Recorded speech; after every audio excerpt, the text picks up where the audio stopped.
La société cotonnière du Tchad, c'est une des plus anciennes sociétés cotonnières en Afrique. Elle remonte les premiers cotons cultivés au Tchad, c'est en 1927. C'était coton franc au début. Par le nom coton franc, elle n'est pas française, elle est belge. Elle remonte aux descendants de Napoléon qui avaient besoin du coton. Ils ont introduit à travers les Belges, Congo belge, donc le coton Lubangui-Chari jusqu'au Tchad.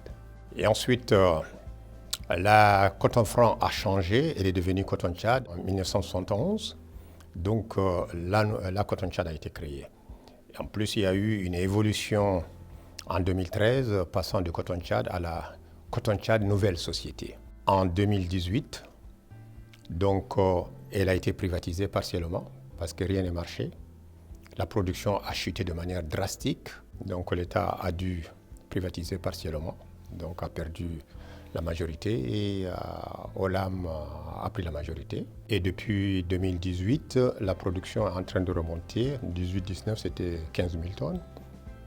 Et maintenant, on est aux alentours de 200 000 tonnes. Et l'année prochaine, pour 2022-2023, nous pensons toucher les 300 000 tonnes et donc repartir. Le potentiel du Tchad, je pense qu'il faut compter 700, 800 à 1 million de tonnes. Et on est en train de repartir. Donc, on voit des pays qui sont plus petits, qui ont de production de 700 000 tonnes, 600 000 tonnes, mais qui n'ont pas le tiers du potentiel que le Tchad a. Donc, c'est un problème de management. Et aujourd'hui, tout est réglé. Les effets sont multiples. Ces effets sont multiples parce que, d'abord, dès que le Covid est arrivé, la première des choses, c'est que tous nos clients qui nous achetaient le coton, auxquels nous avons vendu le coton, ne pouvaient plus embarquer. Nous avons vendu sur la base FOB. Parce qu'eux-mêmes, leurs clients qui sont des filatures, ont vu toutes les commandes faites par des grands magasins, les gens de la mode, arrêter, surtout au Bangladesh, surtout. Annuler les contrats. Et on avait des cotons dans des conteneurs prêts à embarquer. On reçoit des mails, stopper l'embarquement. La filature est fermée. Et nous avons tout ce coton qui descend vers le port. Et quand on prend un pays comme le Tchad, qui est enclavé, qui n'a pas une façade maritime, on a plus de 2000 km pour accéder au port le plus proche, ce Douala. Et c'est par ce port que nous exportons 100% de notre production. Donc, il faut chercher des magasins, louer des magasins, chercher d'aires de stockage, couvrir les balles. Le coton est hydrophile. Et il pleut tout le temps au Cameroun. Et ça aussi, ça a créé des coûts supplémentaires dans la location des magasins d'entreposage, qui ne sont pas d'ailleurs aux normes. Les assurances exigent certaines normes. Le coton, il est inflammable. Donc, il faut investir pour rendre ces magasins conformes aux assurances, aux réglementations des assurances. Donc, ça a entraîné un coût supplémentaire de stockage. Non seulement le stockage, ce qui veut dire qu'il y a l'effet financier aussi, du fait que vous n'embarquez pas, vous ne pouvez pas facturer et être payé pour pouvoir rembourser les crédits de campagne que vous avez contractés au niveau des banques. Les adieux bancaires continuent à monter, les entrées d'argent ne viennent pas, et la société, elle est étranglée financièrement. Deuxième effet gravissime, par le fait que le coton ne part pas en quantité que nous voulons, les quelques filatures qui ont rouvert, qui commencent à embarquer, il n'y a pas de navire. S'il y a des navires, il n'y a pas d'espace suffisant pour embarquer le coton qui est là au port.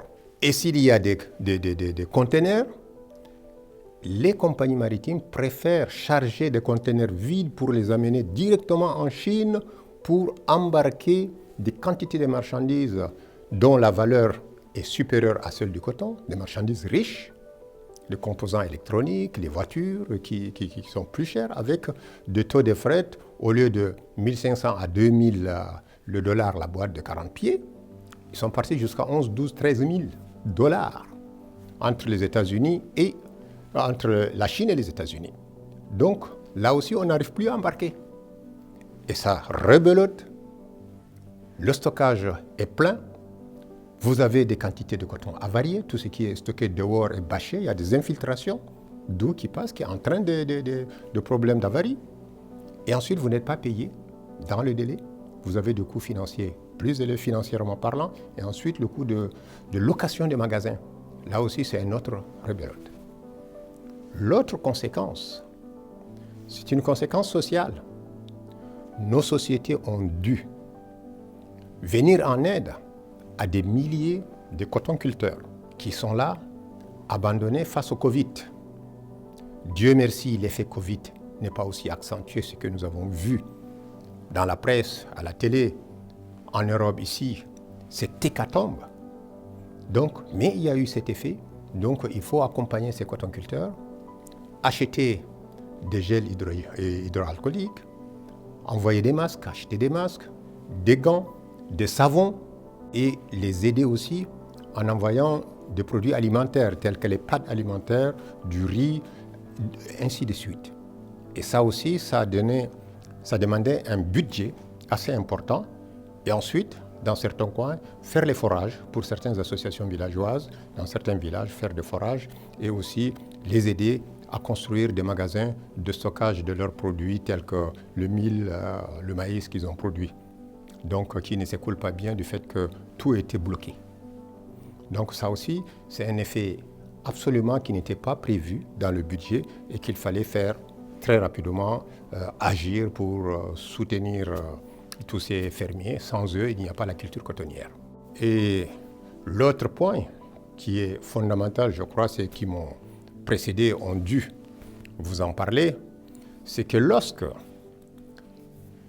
il a été déclaré le Covid et que tout est fermé, en un mois, je parle sous le contrôle d'un grand trader qui est là, en un mois, la demande du coton a chuté de plus d'1,2 million tonnes. 1,2 million tonnes, c'est pratiquement toute la production de l'Afrique, plus une bonne partie d'Australie à l'époque. Et vous voyez l'effet sur le marché mondial? C'est une dégringolade des cours. Les cours ont baissé plus de 30%. Donc, ça, nos sociétés aussi ont dû absorber cette chute de cours du fait du Covid et de la baisse et la chute drastique de la demande du coton sur le marché mondial.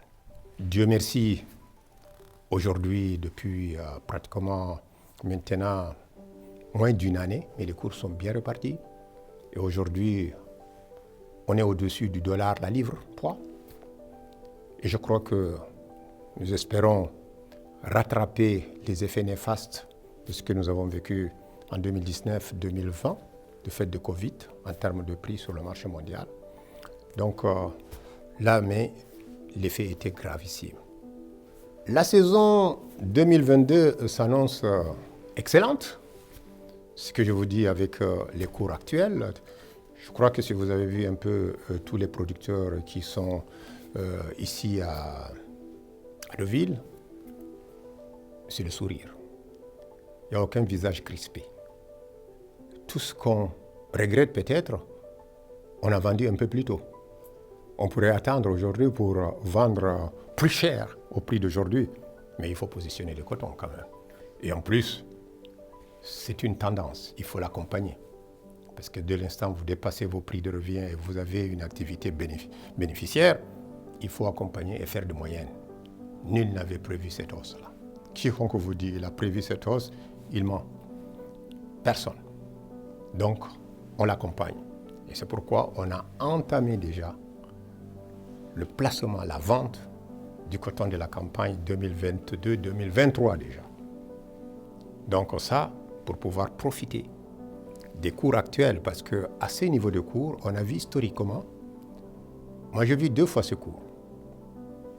La première fois en 2010-2011, où le cours est passé à plus de 200 cents la livre.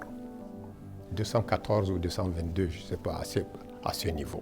Et jamais dans l'histoire de l'humanité, vous remontez 2000 ans en arrière, jamais on a atteint ces cours.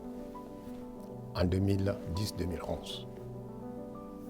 Et ensuite, les prix ont baissé, parce qu'à ce niveau de prix, vous ne pouvez pas rester longtemps, parce qu'à ce niveau, même les producteurs les moins rentables sont rentables. Donc la production va augmenter, l'offre va suivre pour dépasser la demande. Et ensuite, le système de la loi de l'offre et de la demande jouant, les prix vont baisser. Ce qui est arrivé, on est descendu jusqu'aux alentours de prix de 65. Et là, à ce moment, on a touché à des producteurs qui ne sont plus rentables à ce niveau de prix, qu'ils ont abandonné. Et en plus, avec la reprise after Covid, donc la demande est là. Et les productions aussi dans certains pays aux États-Unis où il y a eu des problèmes climatiques, de hurricanes et de sécheresse au Texas au moment des semis. Donc cela a réduit la production étant donné les États-Unis, tout le monde sait, c'est le deuxième exportateur, parfois le premier exportateur mondial du coton, selon les campagnes. Donc là aussi, ça a entraîné cette reprise d'activité dans tous les domaines. Mais ce niveau de prix-là, il faut en profiter dès maintenant parce que ça ne va pas durer. On l'a vu. Donc, c'est pourquoi il faut placer. Il y a des alertes. Ce matin, on a suivi l'excellent exposé de Mike Edwards qui parlait les cours sont bons. Il est vrai que lui-même, il a reconnu que personne n'a prévu cette hausse-là. Mais ça peut aussi descendre. Il y a pas mal des interrogations. Ces interrogations sont au niveau commercial entre les États-Unis et la Chine. Même s'il y a quelques éclaircies, il y a moins d'études que par le passé. Ceux qui sont à la Maison-Blanche l'actuel locataire ne fait pas beaucoup de tweets par rapport à son prédécesseur. Et les approches sont plus policées, mais les enjeux demeurent les mêmes. C'est la manière, tout simplement, qui a changé. Et aussi, aujourd'hui, la crise que la Chine est en train de vivre, la crise de l'énergie, jusqu'à là, on n'a pas suffisamment étudié les conséquences de cette crise énergétique en Chine, où l'électricité est rationnée, et tout le monde sait le textile est grande dévoratrice d'énergie, plus que toute autre entreprise. Là aussi, ils vont amener à rationner l'électricité, donc l'énergie à ces sociétés textiles, donc la production risque de baisser. Et or, la Chine, c'est la locomotive sur le marché mondial du coton. C'est elle qui donne la direction. La Chine est price maker. Donc tout le monde observe ce que la Chine va faire, ce qu'elle fait et vers où elle va. Et on suit. C'est elle qui détermine les prix sur le marché. Donc ça, c'est quelque chose de fondamental. Quand est-ce que les réserves de l'État vont se mettre, elles sont à leur plus bas historique, quand est-ce qu'ils vont se mettre à acheter? Quelles sont les provinces qui vont se mettre à acheter? Est-ce qu'à ce niveau de prix-là, est-il judicieux de se lancer pour embraser l'ensemble du système? Ou bien il faut le faire de manière subtile? Ça, les traders nous diront, ceux qui suivent le marché au jour le jour. Nous, on les écoute, on apprend auprès d'eux. Donc, on lit ce qu'ils nous écrivent, ce qu'ils nous envoient. Aujourd'hui, ces prix nous redonnent le sourire, mais nous sommes très prudents quant à l'avenir. Et pour l'avenir, il faut dès à présent préparer cet avenir en plaçant, ne serait-ce que pour la campagne 22-23, une certaine quantité qui nous mette en confiance, quelle que soit l'évolution prochaine des cours. En ce qui concerne la production, je crois que la production, ici, je ne parlerai pas que du Tchad. Si je parle du Tchad, c'est pour dire quand même la qualité tchadienne, elle est au-dessus des autres productions. Et je ne fais pas un jeu de mots. Et c'est vrai. Parce qu'aujourd'hui, en Afrique, au Tchad, vous n'avez plus le N8. Toute notre production, c'est d'une soie qui est plus haute. Un 532, un 3/16e, un 732 et un quart. Donc c'est une production en termes de longueur de soie, donc qui est un peu au-dessus des autres productions. Et les caractéristiques technologiques sont excellentes, comparables aux autres cotons du Cameroun, du Bénin, du Burkina ou du Mali, ou de Côte d'Ivoire. Et donc cela me permet de parler plutôt du coton africain que du coton tchadien tout seul, parce qu'on est dans la même marge de qualité. Le coton africain n'a absolument rien à vouloir en termes de qualité intrinsèque par rapport au coton brésilien ou indien. On est supérieur en termes qualitatifs au coton indien et même du coton brésilien, sauf quelques qualités spécifiques du Brésil qui sont comparables aux nôtres. L'Australie, c'est un coton de bonne qualité. Et pendant longtemps, notre coton, et avec le coton australien, était mis dans le même blending, dans le même mélange. Tout comme le Saint-Joachim Valley, qui est une qualité supérieure par rapport à cela, mais on le faisait de blending. Ça, c'est la qualité du SJV. Mais quand on prend les avantages du coton africain, qui parfois peut être un inconvénient, il est cueilli à la main. Il est produit sur des petites exploitations. Il est plus écologique. Il utilise peu d'engrais et d'insecticides, comparé aux autres cotons australiens ou même indiens. Il est propre. Ses caractéristiques technologiques sont excellentes. Et nous sommes aussi des excellents fournisseurs, livreurs dans le délai. N'eût été les conséquences du Covid, où il y a un problème que j'ai évoqué de retard dans les embarquements par manque de navires, par manque de boîtes vides.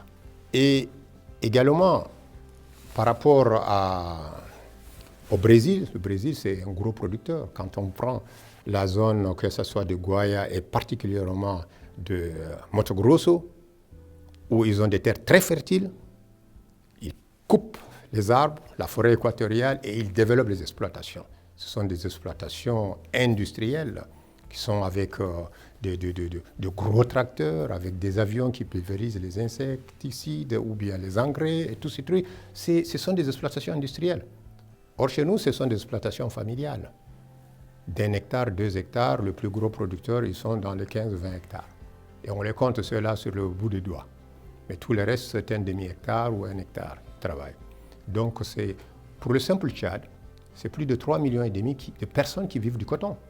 Et quand vous prenez la zone Afrique centrale, productrice du coton, graines, c'est à peu près entre 15 et 20 millions de personnes qui vivent du coton. Donc vous voyez l'impact que ça joue sur ces populations-là, sur la lutte contre la pauvreté, sur l'amélioration de revenus de ces paysans, de ces fermiers qui vivent à la sueur de leur front. Donc ces gens, c'est pourquoi, quand vous voyez dans les sociétés cotonnières, dans l'association cotonnière africaine, la CIA, quand il y a ce combat contre les subventions, il y a de cela quelques années, c'est pour garantir un revenu décent, pour permettre à tous ces fermiers de vivre honnêtement et être fiers de vivre à la sueur de leur front, au lieu de tendre la main. Et nous sommes les porte-voix de ces paysans-là, nous défendons cette cause-là, nous nous battons partout sur tous les cieux. Donc voilà, c'est difficile de nous comparer Je vis quelques exploitations dans le Mato Grosso ou à Guaia, ou bien même dans la région, donc non loin de Rio de Janeiro.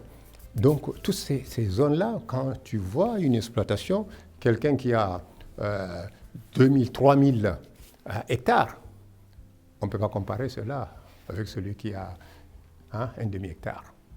Donc c'est une autre conception de la culture cotonnière.